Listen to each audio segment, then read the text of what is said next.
विघ्नहर्ता श्री गणेश, श्री गणेश, श्री गणेश।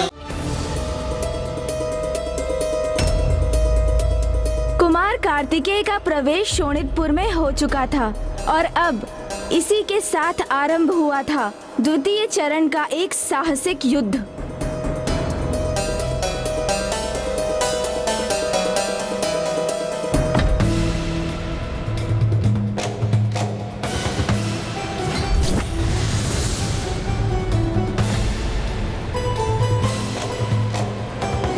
तो ये है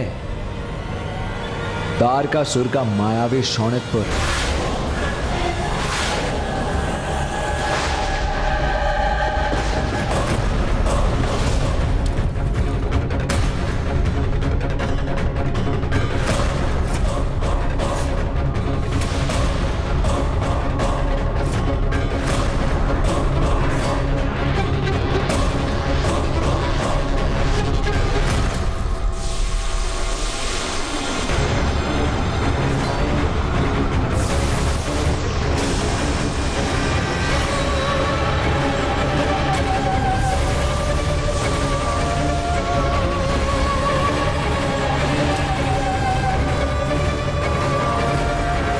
इस विचित्र मायावी स्थान में तो कुछ भी स्थिर नहीं है।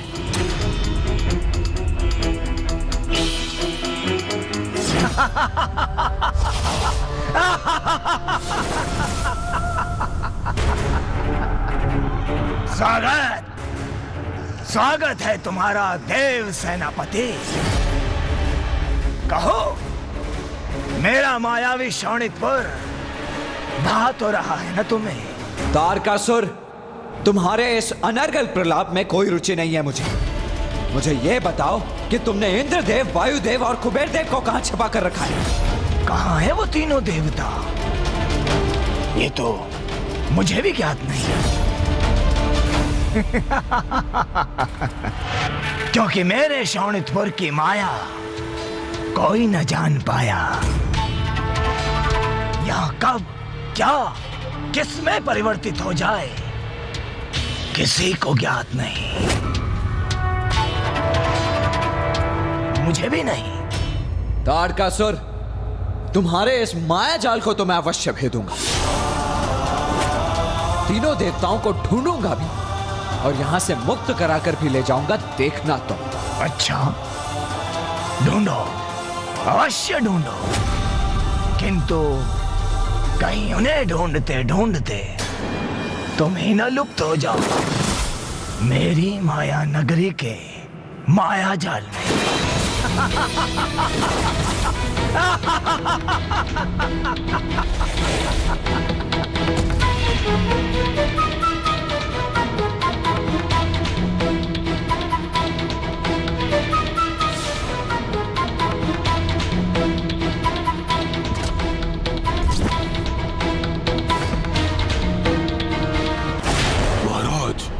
कदाचित आप कुमार कार्तिकेय के समर्थक हो, कम आंकने की भूल ना करें। आपको विश्वास था ना कि वो शोणितपुर में प्रवेश नहीं करेंगे, परंतु वो यहाँ पहुंच गए।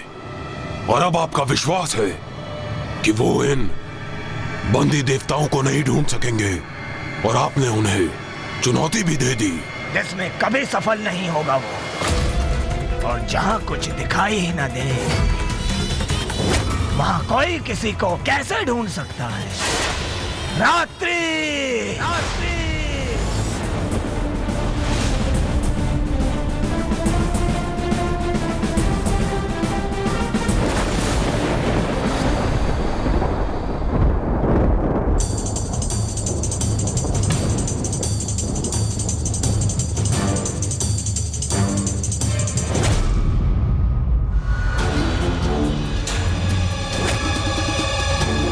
तारकासुर के इस मायावी अंधकार से निराश नहीं हो सकता मैं। मुझे इसी अंधकार में आशा की कोई किरण ढूंढनी होगी।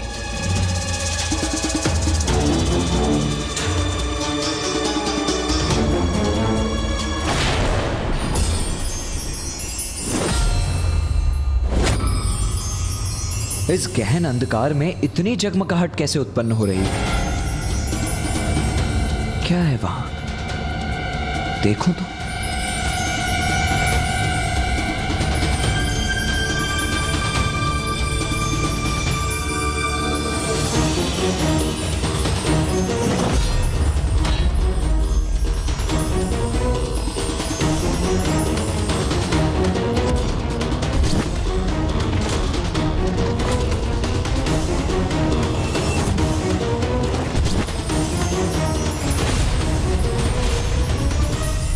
ये तो कुबेर जी के कर्ण का आभूषण है।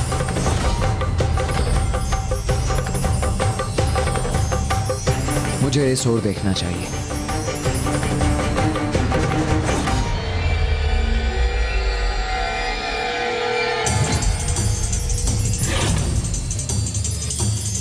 बड़ी विचित्र बात है, इसकी जगमगाहट दिशा से प्रभावित हो रही है।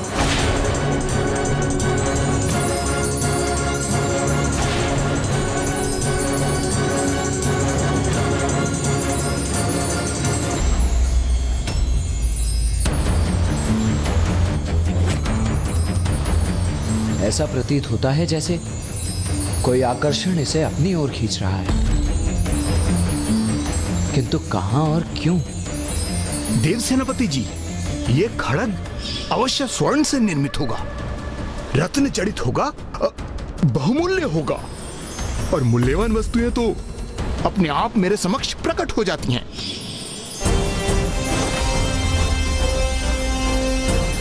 संसार की समस्त धन संपदा के संरक्षक हैं कुबेर देव जी, इसीलिए जो उनका है वो स्वयं उनके पास जाने के लिए गतिमान होता है, अर्थात ये आभूषण भी उनकी ही दिशा में जाने के लिए जगमगा रहा है।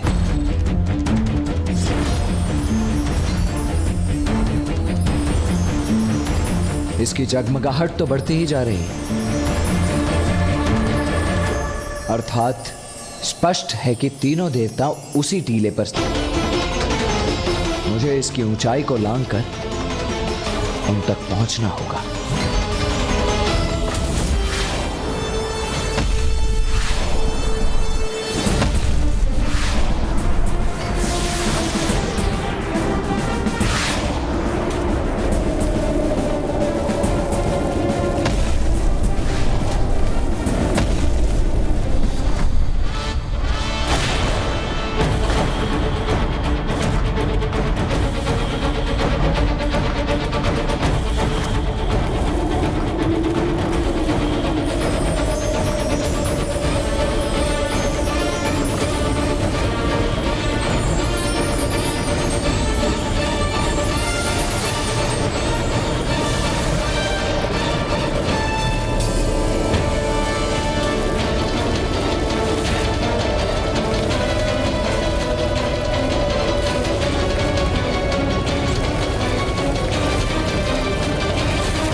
सरलता से देवताओं को ढूंढ लेगा।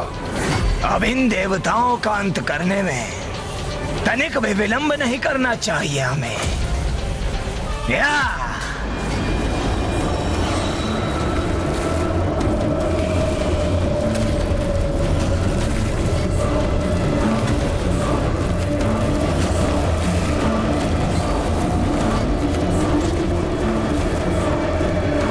मेरा अनुमान सर्वथा उचित था, यही बंदी है तीनों देवता।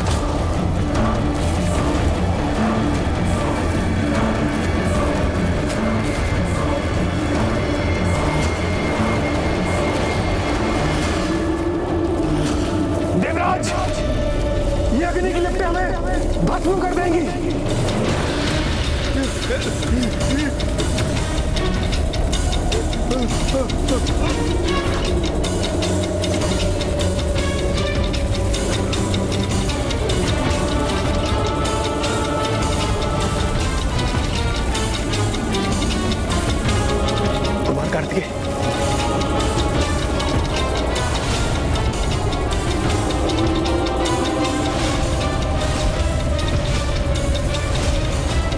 चिंता मत कीजिए इंद्रदेव, वायुदेव, कुबेर देव, कोई हानि नहीं होने दूंगा आपको। मैं यहां से सुरक्षित अपने साथ मुक्त कराकर ले जाऊंगा।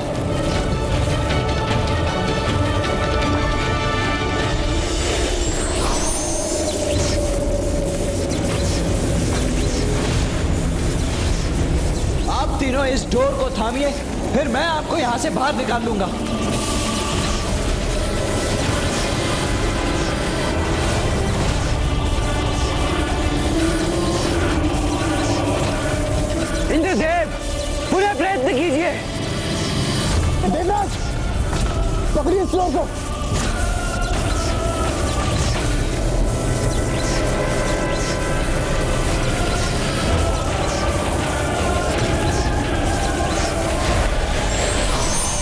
इंद्रदेव, अब आप इस जोर को थामिए।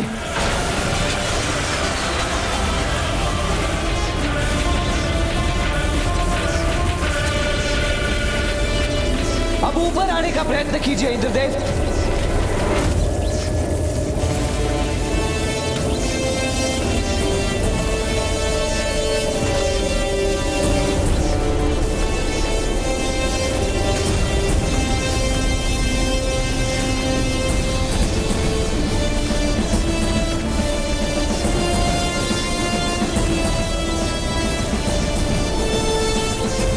कुमार कार्तिकेय, कुमार कार्तिकेय जी, मैं भी अपना हाथ बढ़ाता हूं। कुमार कार्तिकेय, वायुदेव,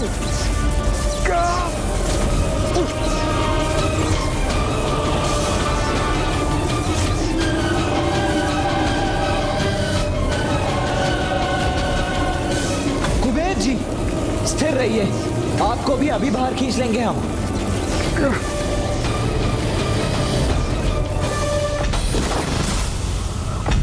महाराज, अपना मुख खोलने की भूल मत करना, अन्यथा तुम्हारे अप्रिय शब्दों से मेरा और क्रोध न बढ़ जाए।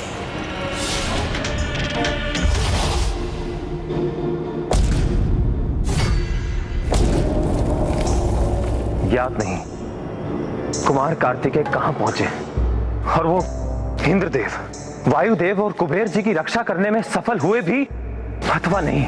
हाँ वरुण देव, तारकासुर की माया के कारण आज प्रथम बार हमारी दिव्य दृष्टि भी बाधित हो गई है, इसलिए वहाँ क्या घटित हो रहा है वो देख पाने में हम अक्षम हैं। इस असमंजस की स्थिति में मैं ये भी समझ नहीं पा रहा हूं कि हमें क्या करना चाहिए। यहाँ निष्क्रिय खड़े रहकर असहायता का अनुभव होता है और कुमार कार्तिकेय का स्पष्ट आदेश था कि हमें अपना स्थान नहीं छोड़ना है। उनके आदेश का भी उल्लंघन नहीं कर सकते।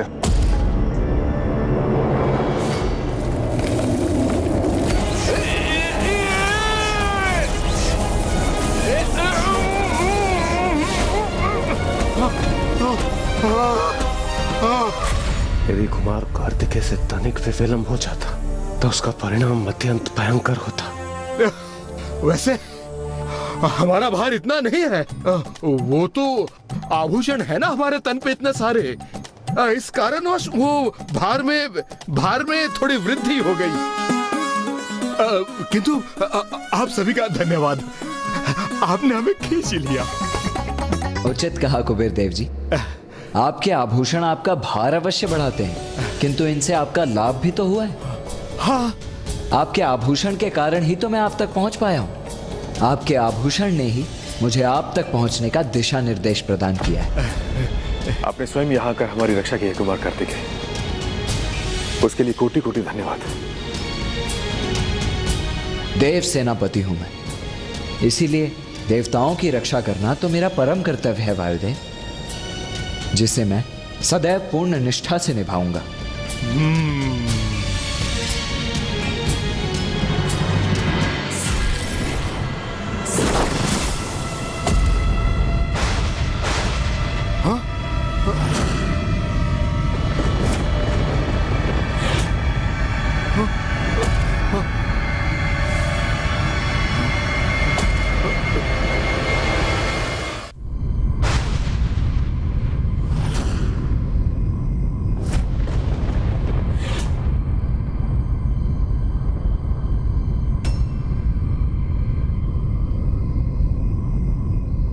अब ये ध्वनि कैसी है?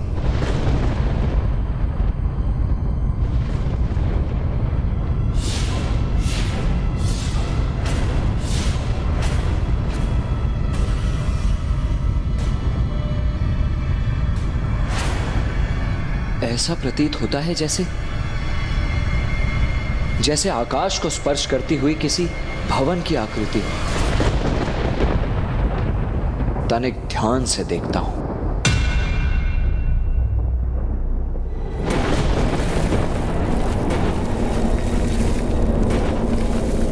ये तीव्र वायु प्रवाह आगे बढ़ने नहीं दे रहा हमें। बाधा बनकर उत्पन्न हो चुका है ये हमारे लिए।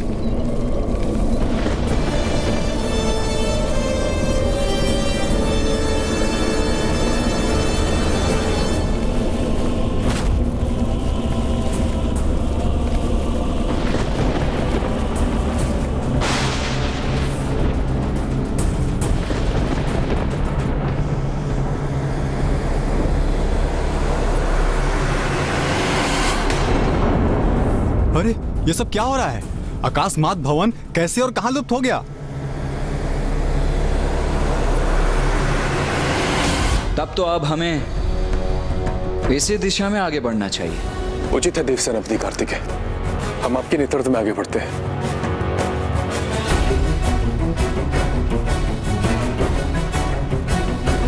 हाँ वायुदेव, जिस भवन का उल्लेख श्री महागणपति जी ने हमसे किया था, कदाचित ये वही भवन है और वो विशेष खड़ग भी यहीं स्थित है। और ये सारी बाधाएं, ये सब तो उसे सुरक्षित कर रही हैं जो यहां सर्वाधिक मूल्यवान है। ताड़कासुर के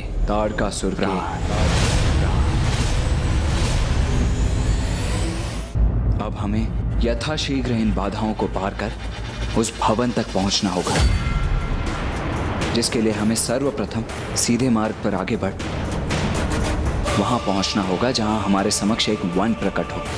और स्मरण रहे, हमें प्रकट यही करना है जैसे हम शोणितपुर में यहां वहां भटक रहे हैं। क्योंकि यदि तारकासुर को यह ज्ञात हो गया कि हमारा वास्तविक लक्ष्य क्या है, तो वो अपनी संपूर्ण शक्ति के साथ हम पर टूट पड़ेगा। इसीलिए आप किसी भी स्थिति में हमें उस भवन एवं खड़ग के विषय में चर्चा नहीं करेंगे। तारकासुर का वो विशेष खड़ग कहाँ स्थित था? अब कुमार कार्तिकेय ने ये तो ज्ञात कर लिया था। अर्थात अब तो यही शेष था ना ब्राह्मण देवता, कि तारकासुर को उनके वास्तविक लक्ष्य का आभास भी ना हो और कुमार कार्तिकेय के नेतृत्व में तीनों देवता सभी कठिनाइयों पर विजय पाकर उस खड़ग तक पहुंचे और उसे नष्ट कर दें। हाँ, होना तो यही चाहिए था, किंतु हुआ नहीं, क्योंकि उनके समक्ष एक और बड़ी बाधा प्रकट होने वाली थी।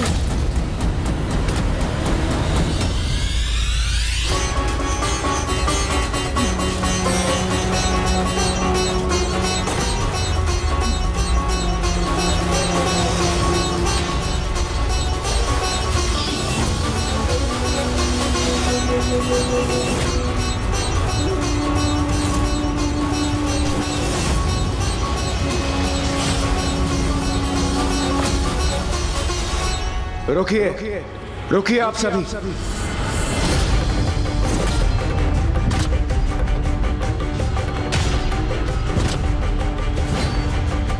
जो बाधाएं हमारे समक्ष आने वाली हैं, वो हमें ज्ञात है, किंतु उन बाधाओं पर विजय प्राप्त करने का सामर्थ्य हमें नहीं है। इसलिए मुझे लगता है कि हमें शीघ्र ही यहां से प्रस्थान करना चाहिए और त्रिदेवों के मार्गदर्शन में इस तारकासुर रूपी संकट से निपटने का कोई और समाधान ढूंढना चाहिए। ये आप क्या कह रहे हैं इंद्रदेव? इतनी कठिनाई से लक्ष्य के इतने निकट पहुंचकर हम उसे प्राप्त किए बिना कैसे जा सकते हैं? वायुदेव, मैं जानता हूं महागणपति जी ने हमें मार्ग सुझाया, किंतु आप सभी ये भूल रहे हैं कि एक मायावी नगरी है। यदि हम तनिक भी चूके, तनिक भी, सदैव के लिए तारकासुर के मायावी जाल में उलझ कर रह जाएंगे। इंद्रदेव, आत्मविश्वास और साहस से तो हम किसी भी कार्य में सफल हो सकते हैं, और फिर परिणाम की चिंता किए बिना प्रयास करना तो हमारा कर्तव्य है। तभी तो हमें अपने वास्तविक सामर्थ्य का परिचय ज्ञात होगा। मैंने जिस उद्देश्य की पूर्ति के लिए शोणितपुर में प्रवेश किया है, मैं उस उद्देश्य को पूर्ण किए बिना यहां से नहीं लौटने वाला। ये मेरा दृढ़ निश्चय है। फिर चाहे मेरे मार्ग में कितनी ही कठिन बाधाएं क्यों न आए, किंतु आप मेरे साथ आगे बढ़ने का चुनाव करते हैं अथवा यहां से लौटने का मार्ग ढूंढकर यहां से लौटने का। यह निर्णय लेने के लिए आप स्वतंत्र हैं।